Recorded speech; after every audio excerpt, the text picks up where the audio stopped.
Sebelum kita mulai pelajaran kita pada hari ini, marilah kita berdoa. Atau orang mau berdoa?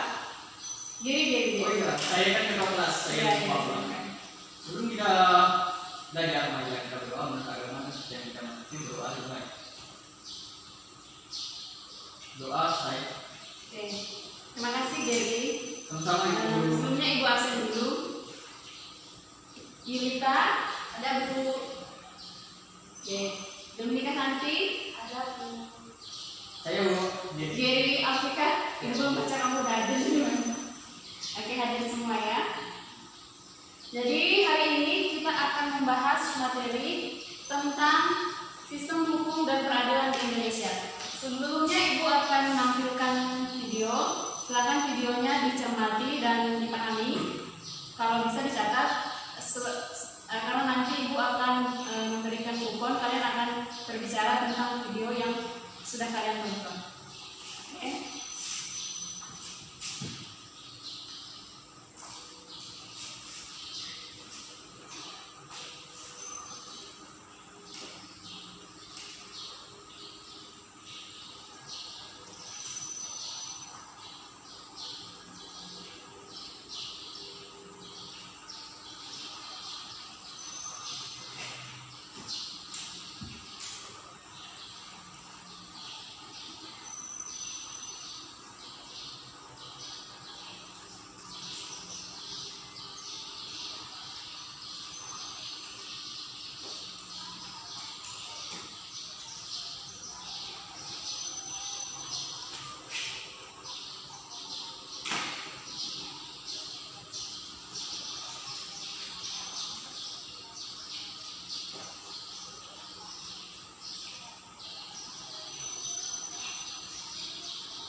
Dan sampai di sini saja.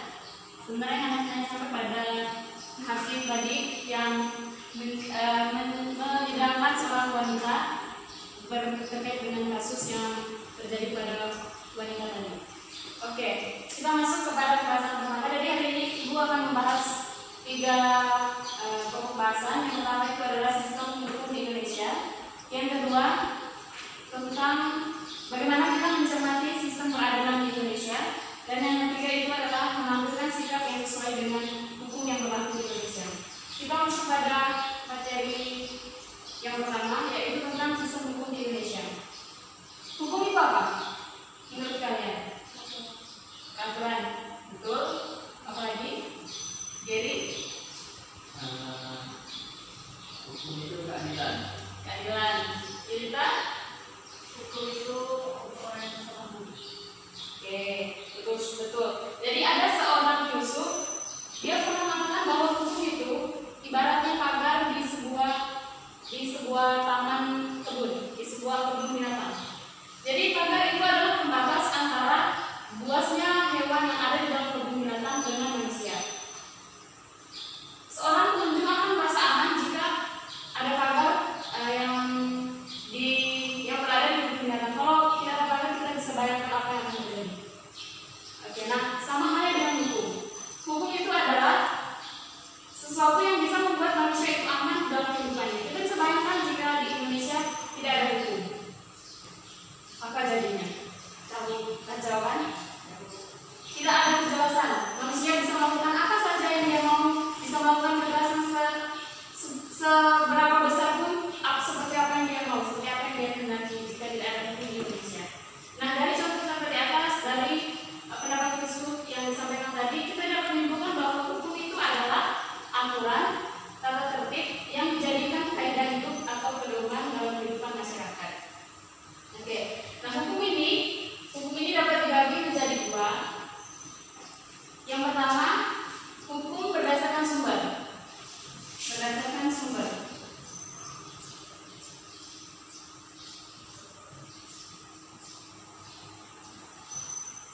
Berdasarkan sumber.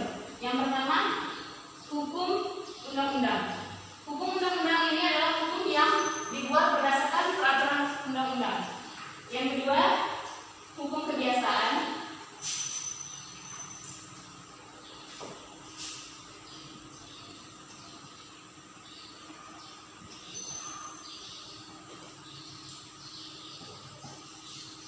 Hukum kebiasaan adalah hukum yang terletak pada peraturan kebiasaan seperti hukum tradisional. Yang kedua, hukum traktat.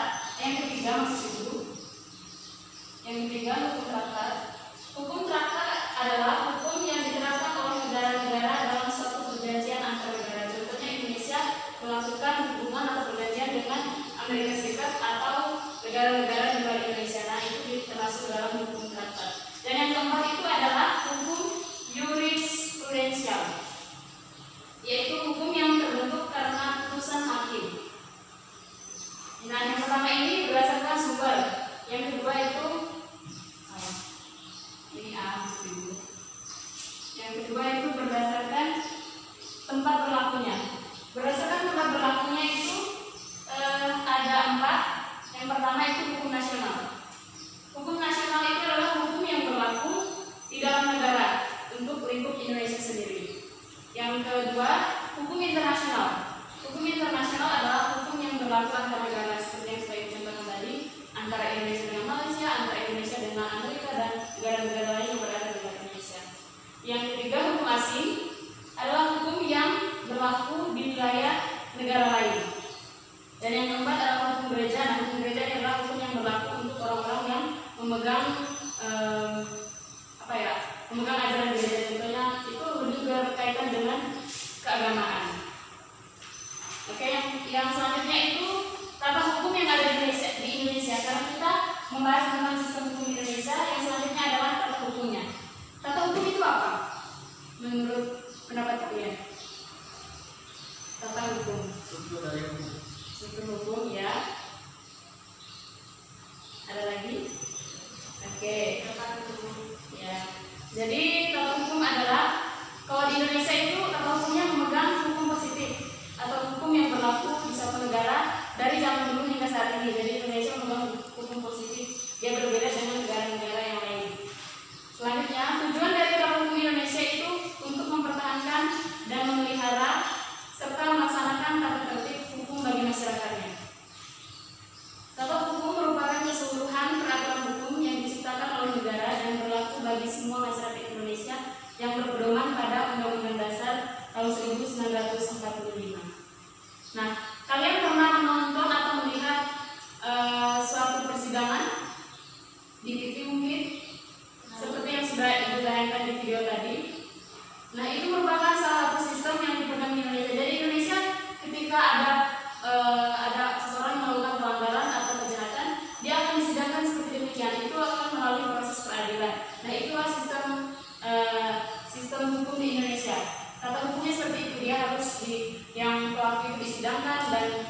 melaporkan kepada pihak yang berwajib, kemudian ditemukan apa sisi positifnya, apa sisi maksud ibu, apa alasan dia melakukan tindakan tersebut. Nah itu maka dari itu Indonesia lebih memegang tata hukumnya itu kepada ranah yang positif, jadi hukum positif. Itu pokok bahasan yang pertama. Ada yang ingin ditanyakan mungkin tentang sistem hukum di Indonesia? Tidak ada. Yang oke, kita masuk ke bagian B. Mencermati sistem peradilan di Indonesia. Sistem peradilan di Indonesia. Sebelumnya ibu mau bertanya, siapa-siapa yang bertugas dalam pengadilan di Indonesia? Yang kalian ketahui? Ada Mahkamah Konstitusi, Mahkamah Agung, pelaku-pelakunya itu siapa-siapa saja? Mungkin sudah pernah nonton. Nah, itu merupakan contoh dari sistem peradilan di Indonesia. Yang ada dua pembahasan pada sistem peradilan di Indonesia. Yang pertama, ibu akan menjelaskan tentang makna lembaga peradilan. Makna lembaga peradilan.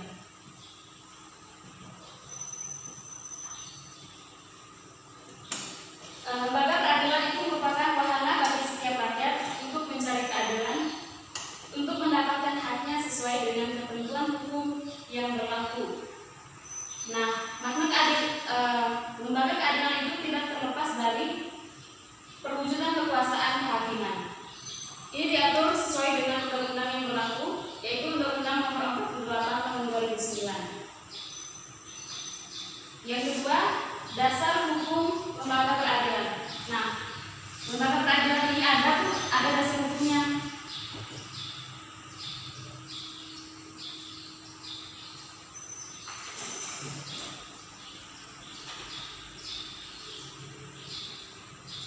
Yang pertama, berdasarkan atau dia didasari oleh Pancasila, yaitu sila kelima. Apa sila kelima? Apa sila kelima? Silakan sebutkan sila kelima. Keadilan sosial bagi seluruh Indonesia. Nah, karena ada keadilan sosial bagi seluruh rakyat Indonesia. Nah, karena ada sila tersebut, maka lembaga peradilan Indonesia melandaskan diri pada Pancasila, yaitu sila kelima. Masyarakat mencari keadilan, maka dari itu lembaga peradilan membuat sistem peradilan di Indonesia itu berdasarkan Pancasila, yaitu sila kelima. Dan yang kedua, berdasarkan Undang-Undang Republik Indonesia tahun 1945, bab 9 pasal 24 ayat 2 dan ayat 3. Nanti pasalnya bisa dicari, ibu bacakan pasal ayat 2, yaitu kekuasaan kehakiman dilakukan oleh sebuah Mahkamah Agung dan seterusnya. Silakan dicari di pasal ketiganya. Browsing juga tentang sistem peradilan di Indonesia, karena kita tidak bisa menyampaikan materi luas karena kita itu oleh waktu. Dan yang ketiga itu dasar hukumnya adalah Undang-Undang Republik Indonesia. Nah, ada satu pembahasan lagi, yaitu pembagian peradilan di Indonesia. Yang pertama, ini boleh dicatat karena akan ada evaluasi. Peradilan yang ada di Indonesia yang pertama itu adalah peradilan sipil. Di dalam peradilan sipil itu ada dua. Yang pertama itu peradilan umum dan peradilan khusus. Di dalam peradilan umum juga dibagi lagi, ada tiga, yaitu pengadilan negeri yang berkedudukan di ibu kota kabupaten atau kota. Yang kedua, pengadilan tinggi yang berkedudukan di ibu kota provinsi. Dan yang ketiga, Mahkamah Agung yang berkedudukan di ibu kota negara. Setelah peradilan umum, ada peradilan khusus.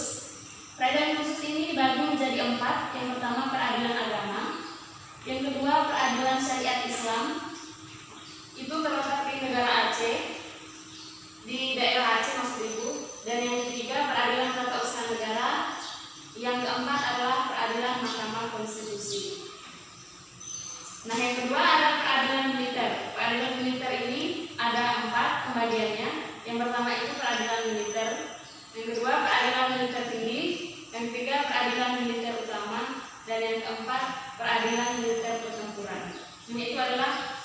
pembagian dari sistem peradilan di Indonesia. Berkaitan dengan sistem peradilan, ada yang ditanyakan? Mungkin tentang pembagian sistem peradilannya ada yang belum paham? Silakan bertanya. Paham? Itu kalau nggak paham itu juga paham. Karena materi ini adalah materi K13, materi baru, dan di sekolah juga baru mempelajarinya, jadi harus membutuhkan banyak waktu. Oke, kita lanjut. Yang pembahasan yang ketiga, yang terakhir dari penjelasan Ibu dari materi hari ini, yang ada berkaitan dengan sikap yang sesuai dengan hukum. Sikap-sikap apa saja yang sesuai dengan hukum yang harus warga atau masyarakat Indonesia laksanakan atau ikuti. Yang pertama, perilaku yang sesuai dengan hukum. Perilaku yang sesuai dengan hukum itu ada ciri-cirinya. Yang pertama, dia harus disenangi oleh masyarakat pada umumnya. Disenangi seperti apa? Disenangi di sini yaitu seperti dia tidak melakukan, dia tidak melanggar aturan, tidak melakukan kejahatan, dan juga tidak melawan hukum. Nah, itu adalah ciri-ciri perilaku yang sesuai dengan hukum yang berlaku di Indonesia. Dan yang kedua, tidak menimbulkan kerugian bagi diri sendiri dan orang lain. Apa contoh tindakan atau kejahatan yang merugikan diri sendiri dan merugikan orang lain? Coba sebutkan salah satu contohnya yang sering kalian lihat atau yang kalian ketahui. Tindakan yang merugikan diri sendiri dan orang lain. Contohnya, korupsi. Korupsi itu merugikan diri sendiri dan merugikan orang lain. Diri sendiri tahu. Iya, karena kalau misalnya dia ditangkap, dia akan mengembalikan semua semua kerugiannya.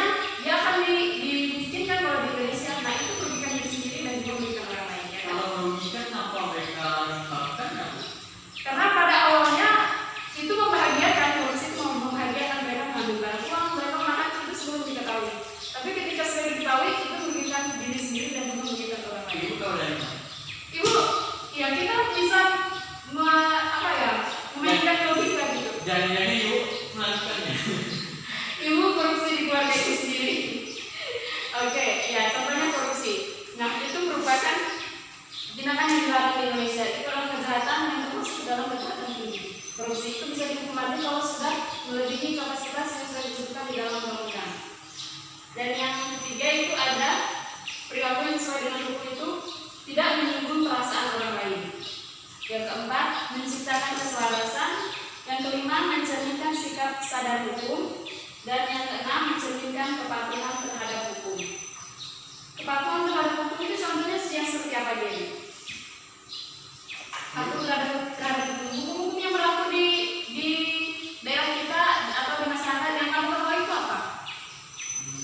Buang sampah pada tempatnya. Nah, kalau misalnya kamu membuang sampah di tempatnya, melanggar hukum tidak? Melanggar hukum. Ya, nah untuk supaya kita bisa menampilkan sikap yang sesuai dengan hukum, kita harus membuang sampah pada tempatnya. Atau yang sering kita lihat ini, mungkin kita juga pernah merasakannya, yaitu hukum yang berlaku pada lalu lintas. Kalau misalnya tidak ada hukum lalu tertib, kita bisa bayangkan seperti apa amburadunya manusia dalam berkendaraan. Ada peraturan saja, manusia sudah melanggar peraturan, sudah membuat semaunya. Apalagi tidak ada peraturan. Itu yang menjadi PR bagi kita semua, bahwa sebenarnya hukum itu penting bagi kita, bukan kita menganggap hukum itu sebagai sesuatu yang membuat kita tidak bebas. Tapi kita harus menyadarkan diri bahwa hukum itu adalah membuat kita aman, membuat kita tentram kalau kita tidak melanggarnya. Oke, yang selanjutnya perilaku yang sesuai dengan hukum itu contoh di lingkungan keluarga. Itu contohnya seperti apa? Perilaku-perilaku yang diharapkan yang sesuai dengan hukum itu di dalam lingkungan keluarga seperti apa? Militer, tidak saling menghormati, betul. Tidak melawan perintah orang tua atau tidak menyakiti anggota keluarga. Nah, itu adalah contoh-contoh sikap yang sesuai dengan hukum di lingkungan keluarga. Kalau di lingkungan sekolah itu seperti apa jadi? Tidak menyakiti perasaan. Tidak menyakiti perasaan? Perasaan sedih. Tidak menyakiti perasaan sama kawan, ya betul. Tidak menyontek. Mungkin dari dulu waktu SMA, waktu SMP, waktu SD suka menyontek. Nah, itu adalah perilaku yang tidak diinginkan. Kok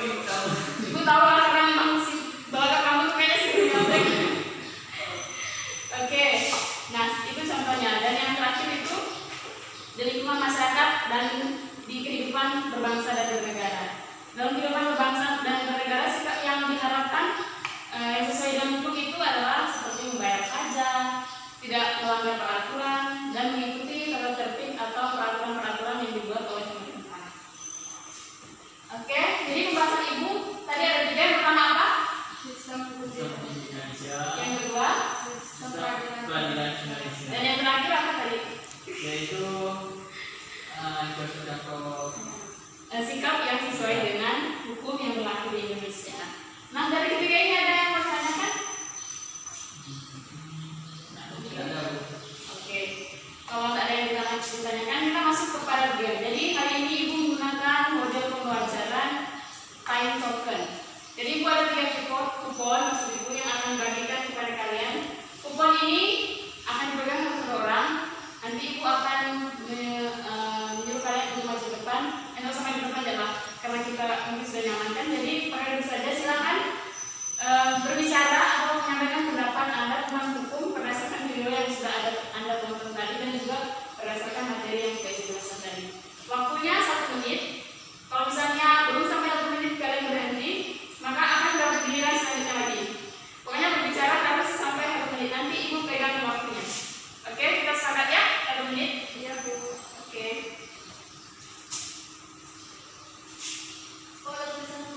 Ya, itu untuk menanda waktunya. Kita mulai dari siapa nih? Siapa yang mau duluan? Lebih cepat lebih baik. Silakan berbicara apa saja yang sudah kalian ketahui. Itu di depan juga ada 3 lampu saja. Oh, berdasarkan video ya? Iya, berdasarkan video dan juga boleh berdasarkan video yang sudah lihat dan berdasarkan materi yang sudah dijelaskan. Atau berdasarkan pengalaman kalian tentang hukum yang berlaku di Indonesia. Yang kalian amati, yang kalian mungkin alami juga itu seperti apa, silakan dijelaskan. Jangan dibicarakan. 1 orang silakan. Saya dulu. Oke, jadi kita silakan ibu hitung dari sekarang. Hukum dapat digolongkan sebagai berikut. Yang pertama, berdasarkan sumber. Yang berdasarkan sumber dibagi lagi ada 1. Hukum undang-undang. Yang kedua, hukum kebiasaan atau hukum yang terletak pada peraturan. Terus yang ketiga, hukum traktat, yaitu hukum yang diterapkan oleh negara dalam suatu perjanjian antar negara. Yang keempat, hukum jurisprudensi, yaitu hukum yang terbentuk karena putusan hakim berdasarkan tempat berlakunya. Ya. Ada dibagi lagi menjadi 4. Pertama, hukum nasional. Yang kedua, hukum internasional. Yang ketiga lagi hukum asli. Dan yang terakhir hukum gereja. Oke, terima kasih Lisa, waktunya 1 menit. Jadi tidak perlu berbicara lagi nanti. Oke. Yang kedua silakan dong. Silakan. Sistem hukum di Indonesia ini seperti yang sudah kita jelaskan, jadi tidak perlu dijelaskan dulu. Hukum di sini merupakan suatu aturan ataupun tata tertib kaidah hukum yang mengatur setiap kegiatan, setiap aktivitas yang dilakukan oleh masyarakatnya. Misalnya seperti yang Ibu jelaskan, dapat ada dari sekolah, masyarakat, keluarga, berbangsa, dan bernegara. Nah, kalau misalnya hukum ataupun peradilan yang terjadi di suatu negara itu misalnya harus berlandaskan hukum positif. Ya. Tidak Bu? Oke, waktunya pas. Terima kasih Donika. Dan yang terakhir dari silakan. Berdasarkan video yang saya amati, pada dasarnya hukum itu tidak dapat didefinisi secara teori. Mengapa? Karena dilihat dari nilai praktiknya sendiri itu banyak sekali keadilan yang memang tidak hukum-hukum yang tidak sesuai atau tidak sebagaimana mestinya. Banyak sekali yang gimana ya, banyak manipulasi lah istilahnya. Sabotase dari hukum-hukum. Misalnya ada penyeluruhan jadi yang kaya bisa dihukum tidak terlalu berat, sedangkan yang miskin malah dihukum berat. Tindakan yang dirasa resikonya itu besar malah dihukum tidak terlalu berat, sedikit. Sedangkan orang yang ya dampaknya itu hanya orang sekitar orang dapat secara luas itu hukumnya lebih besar sampai 21 tahun, 7 tahun, 20 tahun. Oke, maksudnya tinggal 10 detik. 23 tahun, 24 tahun, 25 tahun, 26 tahun. 20 tahun jangan sebenarnya. Biar lepas kalau Oke, 10 menit. Terima kasih Gary. Iya, sama. Ya, jadi berdasarkan materi yang disampaikan tadi, Ibu ingin setelah kalian mempelajarinya, kalian dapat mensyukuri nilai-nilai yang ada dalam sistem peradilan di Indonesia yang sesuai dengan Undang-Undang Dasar Negara Republik Indonesia. Tadi dalam sila berapa? Maksud Ibu Pancasila itu dalam sila berapa tentang? Sila kelima. Ya, kelima. Yang kedua, Ibu ingin kalian menunjukkan sikap disiplin terhadap peradilan di Indonesia, misalnya tidak melanggar peraturan, contohnya peraturan lalu lintas, dan hidup sesuai dengan hukum yang berlaku di Indonesia. Jangan menganggap hukum itu sebagai siksaan, tapi anggaplah hukum itu sebagai pelindung. Dan yang ketiga, Ibu ingin kalian memahami sistem hukum dan peradilan di Indonesia sesuai dengan Undang-Undang Dasar Negara Republik Indonesia tahun 1945. Oke, sebagai penutup, Ibu ingin mengcross-check kembali materi yang sudah dipelajari tadi. Ada beberapa hukum yang digolongkan. Yang pertama itu hukum berdasarkan apa? Sumber. Yang kedua? Berdasarkan. Oke. Oke, jadi paham ya. Terus peradilan tadi ada berapa peradilan?